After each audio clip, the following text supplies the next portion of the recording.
everybody, it's Emily at ARG Schooling, and today I'm going to be doing my Plum Deluxe tea tasting and a book haul.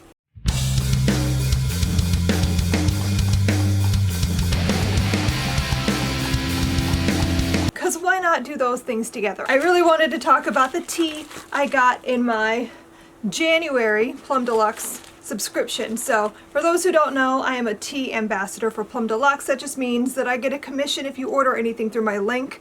I subscribe to their membership plan where you get a tea in the mail every month, and I'm obsessed with Plum Deluxe teas. I am a huge fan. I drink them almost exclusively every single day, so I am excited to show you what we have this month. I get the 2 tea subscription, by the way, which is, I think, $16. It comes with the tea of the month that you would get with the membership, plus an extra tea from their store. So let's see what the tea of the month is. I think this is the tea of the month, and it is Wonder Mint Black Tea. It's black tea, raspberries, peppermint, raspberry leaf, safflower, raspberry essence. That is a lot of raspberry. So, I don't know. I'm a little nervous, guys. I like mint, but what's with all the raspberry? Let's see. What does this smell like? This honestly sounds like a Sarah tea. Oh, yeah. I think Sarah's probably going to want this more than me, because it's quite, here, it's quite, berry smelling, and I am not a fan for the most part of berry teas. So Sarah says it's interesting. I will still taste it, but I'm not expecting to love this. But I will say there have been a few times where I thought a tea was going to be gross and I ended up loving it. So I don't know yet. Oh, and the other tea I got this month is gingerbread chai, which I already know is delicious. I bought this one a while back because Sarah drinks a ton of chai, and I wanted to get some different flavors and also gingerbread. So I'm going to smell it, even though I know what it is, because we almost are out of this, actually. So, oh, it smells good. This is like one of the best chais. I don't drink a lot of chai. I'm just not a huge fan of all the spices in my tea, but this one and the pumpkin spice, especially if you mix them together, are just so good. Oh, so good. There's always a sample included, and the sample this month is Easy Like Sunday Morning Herbal. And that's honeybush tea, cocoa nibs, lavender, and chocolate essence. That sounds really nice. I can't smell it because it's in a sealed bag, but that sounds nice. I'm always on the lookout for caffeine-free herbal teas because I really like to have tea in the evening, and I like sleep, so I need no caffeine. Okay, and it says, for the Wonder Mint blend, it comes with a card, and it says, on behalf of everyone here at Plum Deluxe, I'd like to wish you the most wonderful and amazing year ahead. I know for most of us, last year did not turn out how we thought it would, so my hope for you is that this year brings you more joy and wonderment than you expected. Speaking of wondering aspirations, this month's blend will hopefully inspire you to enjoy a bright moment during the long, dark winter nights. The Victorians said that raspberries symbolize the heart and kindness. I can see the resemblance. Mint helps us feel abundance. Anyone who has mint run wild in their garden knows mint is certainly abundant. It's a fun, flavorful pairing that will help you get excited about the year ahead. So, okay, I'm willing to give it a shot. I just don't expect that I'm going to love it because I don't like raspberry. So, I'm going to go ahead and brew a cup of tea, and while that's brewing, we'll get into the book haul, so stay tuned for that. Okay, so while my tea is steeping, we're going to talk some books. So I thought I would do a book haul while I was waiting for my tea, and I have a lot here, more than I thought. I was thinking this was going to be a very small book haul, but I have 13 books to show you. I divided them into 2 groups, so I have a middle grade pile, and I have like everything else. So I'm going to start with the middle grade. I have Gracefully Grayson by Amy Polanski. So this is a story about a trans girl, and I just thought I wanted to have it in our collection. I thought my youngest might enjoy reading it. I also want to read this. I don't know if it'll be a read aloud or if we'll just read it independently on our own and then talk about it. But I don't really have much more to say because I don't really know too much more about this. I think it's a pretty straightforward coming out story. So I'm looking forward to picking this up.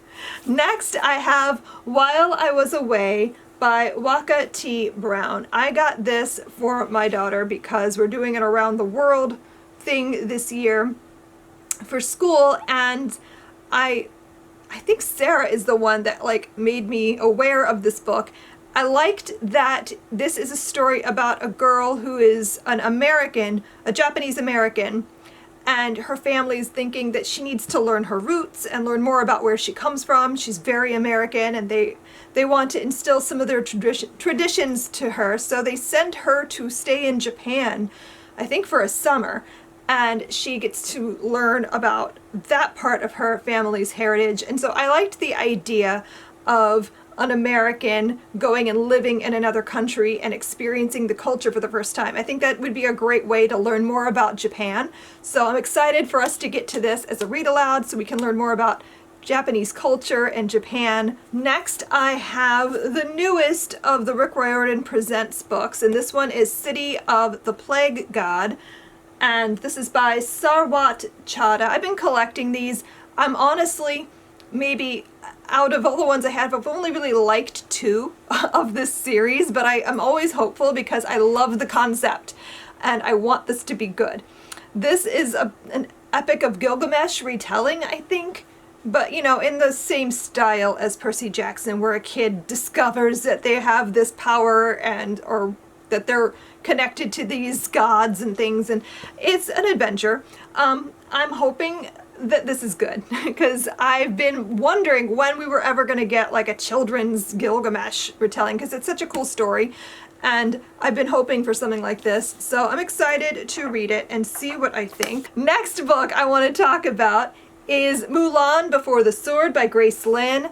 I'm currently reading this right now and loving it. I wanted to find something to go in the level 1 update that would be like Chinese mythology, and when I heard that this is the thing that existed, I got really excited. This is sort of a prequel to Mulan, if you know the Disney story of Mulan. But this is like before that happens, like an adventure she has saving her little sister, and it's just so pretty. Like, I love Grace Lin's writing. Her stories are always just so captivating and so beautifully written, and this is great. And then the last middle grade I have is Brother's Keeper by Julie Lee, and this is a story about escaping North Korea. I believe this takes place during the Korean War, if not during, right before. Yeah, this takes place in 1950, so like right before the war breaks out, I think, and is their experience escaping a girl with her little brother, I believe, and she's got to protect him as they make their way to safety. And I'm obsessed with finding books about North Korea. I don't know why. I've read several and I'm always looking for other ones, and I was excited to find one that was middle grade. So when we study, we're going to be doing Korea next, like in February. So I have My Name is Kyoko lined up to read, and that takes place in South Korea. So I'm excited to have a book that takes place in North Korea so we can cover both parts. Now, for the rest of the books. Like, this is just like the everything else pile. So some of these I picked up as recommendations from other people. Some are just like on a whim. One I think was a gift, so we're gonna get into it. First up, I have Disfigured on Fairy Tales, Disability, and Making Space by Amanda Leduc. This was recommended by Kayla at Books and Lala. She talked about it and I thought it sounded really interesting. I'm always looking for nonfiction memoir type books that are on interesting topics, and I haven't seen anything like this before, so I was really interested to see what she has to say. So basically this is exactly what it sounds like, just talking about how disability is often portrayed in fairy tales and that sort of thing. So I don't really know too much more than that about it, but I'm really interested in picking this up. This was totally a whim purchase, and now that I have it, I'm like, did I want this?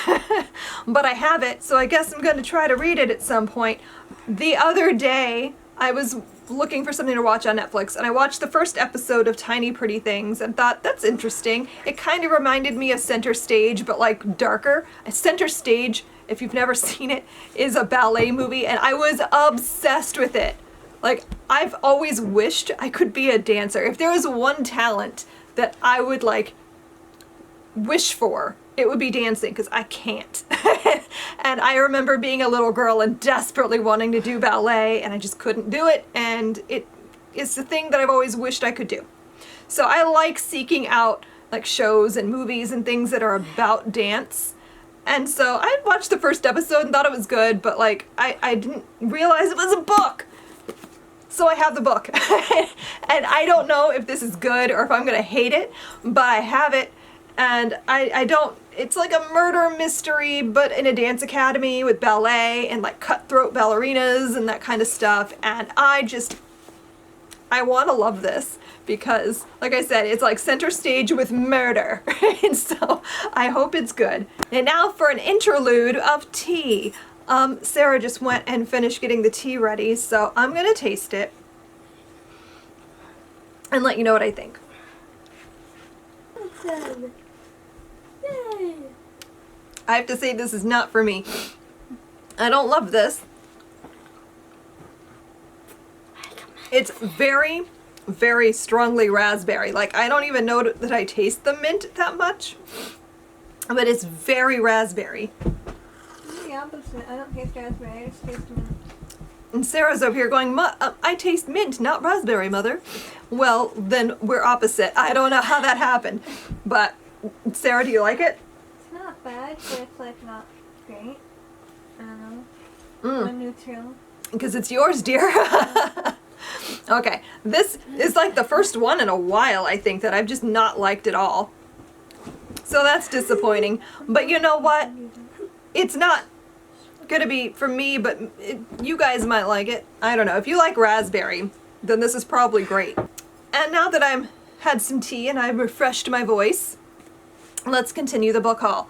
Next up, I have the paperback of The Body, A Guide for Occupants by Bill Bryson. I have been so excited for this. I almost bought it when it came out, I think last year. It came out in early 2020, I want to say. No, it came out in 2019. I'm way off. Okay, I think it came out at the very end of 2019 then, because I thought it was 2020, the year that went on forever. But I was waiting for the paperback to come out because it was so expensive in hardcover. And I know from experience reading The Short History of Nearly Everything in hardcover was very painful on my wrists. And so I wanted to get the paperback.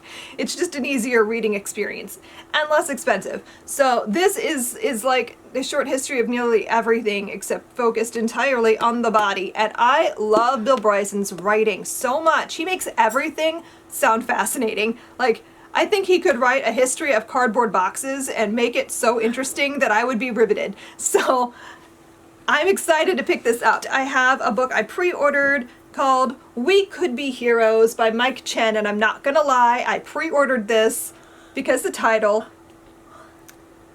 I love that song, so I'm just, I'm here for that. But this sounds really interesting too because this is YA and it's a superhero story, so I'm kind of thinking I can trick my twins into reading this because it's a superhero book. At least I hope so. It just says, Jamie woke up in an empty apartment with no memory and only a few clues to his identity, but with the ability to read and erase other people's memories, a power he uses to hold up banks to buy coffee, cat food, and books. Zoe is also searching for her past and using her abilities of speed and strength to deliver fast food, and she'll occasionally put on a cool suit and beat up bad guys if she feels like it. When the arch rivals meet in Memory Loss Support Group, they realize the only way to reveal their hidden pasts might be through each other. As they uncover an ongoing threat, suddenly much more is at stake than their fragile friendship. With countless people at risk, Zoe and Jamie will have to recognize that sometimes being a hero starts with trusting someone else and yourself. So, this sounds great and a lot of fun, and I'm looking forward to picking this up sometime. The next is another pre-order. I did a lot of pre-orders, honestly. Like, you guys, maybe I'll do a video. This is another pre-order. Last night at the Telegraph Club by Melinda Lowe. Sarah has been hyping me for this for a while, so I pre-ordered it because I knew both of us were going to want to read it. This is historical fiction that takes place in, I think, 1950s Shanghai in China, and we will be reading this. If you want to pick it up, we will be reading this for the ARG Booked Book Club in March. This is going to be the March book club selection. So if you want to get a copy and be prepared for that, that is a thing that is happening. Both of us are really excited to pick this up and read it, so we decided it would definitely be a book club selection. Next up is The Odyssey. This is translated by Emily Wilson. This is old news. I didn't know that. I saw people talking about this on social media and I was like, that sounds great, thinking it was brand new. But this was actually put out in like 2016, I think. No, 2018. So I'm a couple of years behind, but this is the first translation by a woman, and she, if I'm understanding it correctly, noticed things that a lot of the previous translators who were men either overlooked or made assumptions about. And so this is unique in that it's a woman writing it or translating it, and it's not necessarily feminist, but like maybe it has a feminist bent. I don't know, but I'm interested in reading it. I've read The Odyssey, and so I really want to read it in this version and like compare. So I'm looking forward to doing that at some point. I don't know when it'll happen though. This is a gift from my husband. He had pre-ordered it for me and gave me a little note at Christmas saying that this was on the way. I think it came out like the first week of January, and this is The Last Queen, Elizabeth II's 70-year battle to save the House of Windsor by Clive Irving. We are big fans of The Crown, and so this sounds really intriguing and interesting. I'm always looking for interesting historical nonfiction, so I'm kind of excited to read this. And then the last book I have in this haul today is Love After the End, an anthology of two-spirit and indigiqueer speculative fiction edited by Joshua Whitehead. I don't even remember where I heard about this, but I got really excited about it and I ordered it. And so, is this new? Was this brand new, or am I just like making that up? Oh, it came out in 2020, so it was relatively new. And so this is a collection of short stories and about trans people, or indigenous trans people. I was mostly excited because Darcy Little Badger has a story in here. Not that I've read Alatsaway, but it's like really high on my list of things to read because I've heard so many people raving about Alatsaway, which is another book by Darcy Little Badger, that I've just been dying to read anything they've written. And so having a short story in here is exciting. So I don't think I know any of the other authors though. Do I? I don't think I do. So that's exciting to try out some new indigenous authors as well. So I'm looking forward to reading these sometime. So that is it for my book haul. That is the 13 books. Oh my gosh, hold on. That is the 13 books that I bought over the course of the month of January. I hope you guys enjoyed this video. If there's anything in this stack that you think I should prioritize, let me know down below in the comments and we can talk about it. And maybe I'll read that next.